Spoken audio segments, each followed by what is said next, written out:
Bora te atualizar também sobre o Palmeiras, posição definitiva sobre a chance de Veiga ser negociado na metade do ano. Para completar, Abel Ferreira respondeu se pode treinar a seleção brasileira. Tem as últimas do mercado, bastidores e finanças. Fala aí pessoal, sou Jorge Nicola, bem-vindos a mais um vídeo do canal. Sempre bom ter vocês por aqui, sem perder tempo. Só pedir para deixar like, se inscrever no canal e ativar as notificações. Quero falar agora sobre o Palmeiras. Abel Ferreira foi perguntado sobre a chance de treinar a seleção brasileira. O questionamento aconteceu depois da vitória do Palmeiras por 3-2 contra o Sporting Cristal no Peru, estreia de ambos na Libertadores da América.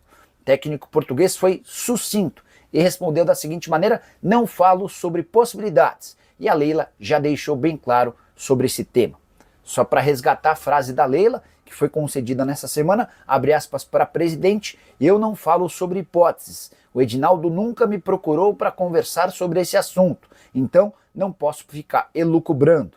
Quando tiver alguma coisa nesse sentido eu volto a falar, e o Abel continua conosco, pelo menos até o fim do contrato. O vínculo entre as partes, Abel e Palmeiras, se encerra em dezembro. Importante garantir para vocês que o Edinaldo tem assegurado que fará, assim que tomar a decisão por um técnico, comunicado primeiro com o dirigente do clube, para depois abrir conversas com o treinador. Como a Leila assegurou que não houve contato com o Palmeiras, dá para dizer que o Abel, embora tenha sido especulado, não faz parte dos planos. Carlo Ancelotti é o sonho de consumo da seleção. Como é muito difícil tirá-lo do Real Madrid, a tendência é que a seleção se acerte com Jorge Jesus, o comandante do Al Hilal, que já demonstrou muita vontade em trabalhar à frente da seleção brasileira. Hora de falar sobre Rafael Veiga, para colocar um ponto final nas especulações de que ele pode deixar o Verdão. Chegaram a especular até que o Veiga iria pro Flamengo, ou que poderia receber uma proposta oficial do rubro-negro. O André Curi, empresário do Veiga, chegou a dizer algumas semanas atrás que existe uma promessa do Palmeiras para vender o atleta em caso de proposta para a Europa na metade desse ano. E o Anderson Barros, diretor executivo de futebol, saiu pela tangente afirmando que não há intenção alguma de liberar o meio atacante. Abre aspas para o Anderson Barros: o Veiga é um dos atletas mais importantes do nosso elenco. Ele fez e faz parte de um ciclo vitorioso e continuará conosco nessa temporada. O Veiga ficará até o fim do ano, fecha aspas. É o Anderson Barros colocando um ponto final nas especulações de que depois do Super Mundial de Clubes o Veiga se despediria. Estou curioso para saber o que o André Curi pensa sobre essa palavra do dirigente palmeirense. Se o André acertou quando falou que existia um acordo verbal, dá para dizer que o Palmeiras está recuando nesse acordo. Eu estou curioso para saber a sua opinião. O Palmeiras acerta ao bancar que não vende o Veiga, ou por conta de uma queda drástica na produtividade, você venderia o meio atacante em caso de proposta interessante do exterior? Só para fechar em relação ao Palmeiras, queria te contar que o Verdão, além de não enfrentar Corinthians e São Paulo em seu estádio, no Allianz Parque, por conta da realização de 2 shows diferentes, os 2 jogos aconteceram na Arena Barueri, já dá para dizer que o Palmeiras enfrentará o Cerro Porteño na próxima quarta-feira, com o estádio não completamente cheio. É que por conta de 2 shows do Gilberto Gil, 2 dias depois, nos dias 11 e 12, já vai haver uma montagem do palco e parte do estádio não terá venda de ingressos. Bora falar agora sobre o Palmeiras. A notícia não é boa. Leila Pereira conseguiu vitória esmagadora no COF, o Conselho de Orientação Fiscal. Todos os 15 eleitos em votação que aconteceu no início dessa semana são do grupo da Leila. Dessa maneira, a partir de agora, o COF, que conta com 20 pessoas, sendo 5 definitivas e outras 15 recém-eleitas, todas integram a situação. Aí você deve se perguntar, mas Nicola, qual é o problema de não haver opositores? O COF, o Conselho de Orientação Fiscal, foi criado para fiscalizar as contas do clube. Seria importante, na minha visão, que esse órgão tivesse pelo menos 3, 5, 7, enfim, um percentual interessante de opositores, até para que a fiscalização pudesse ocorrer de maneira bacana. Importante lembrar que os únicos 2 opositores que conseguiram ter algum êxito nessa votação dessa semana, dessa segunda-feira, acabaram virando suplentes, ou seja, só vão ser acionados em caso de problemas com os 20 conselheiros efetivos do COF.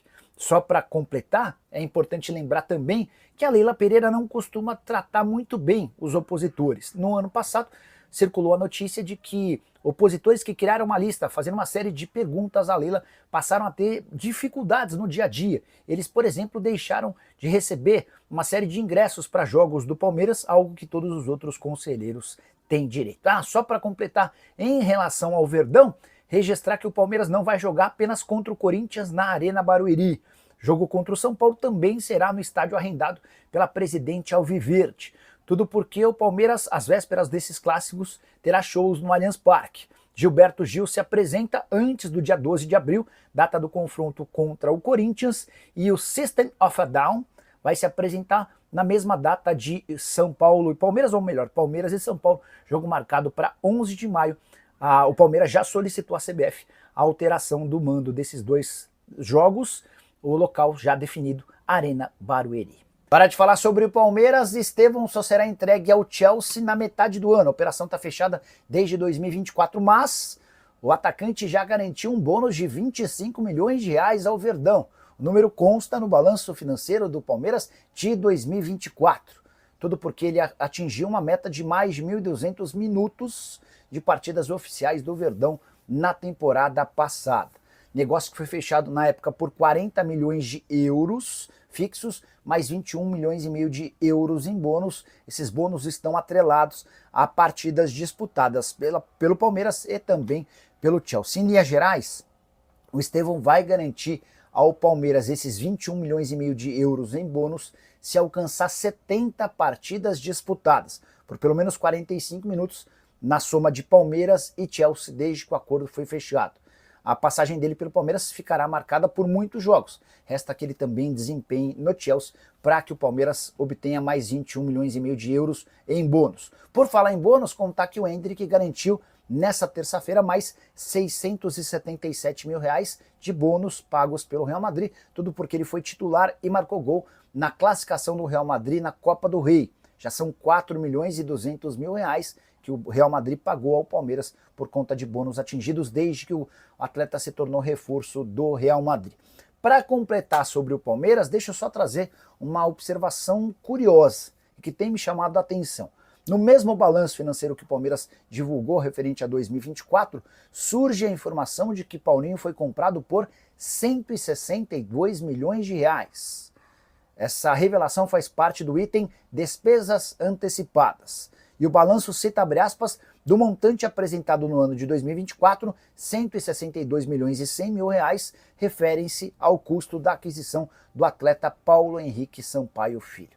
Mandei mensagem para o pessoal do Palmeiras para entender o porquê de um custo de 26 milhões de euros, quando na verdade o Palmeiras divulgou a compra do atleta junto ao Atlético Mineiro por 18 milhões de euros. Sigo aguardando a resposta, imagino que a justificativa seja um aumento, uma soma dos percentuais que foram repassados do Gabriel Menino e o Patrick para o Atlético. Então, a diferença de 18 para 26 milhões de euros, esses 8 milhões de euros a mais, talvez tenham sido contabilizados como os percentuais que foram repassados de jogadores para o Galo. Assim que tiver a confirmação oficial do pessoal do Palmeiras, já trago a notícia para vocês. Combinado?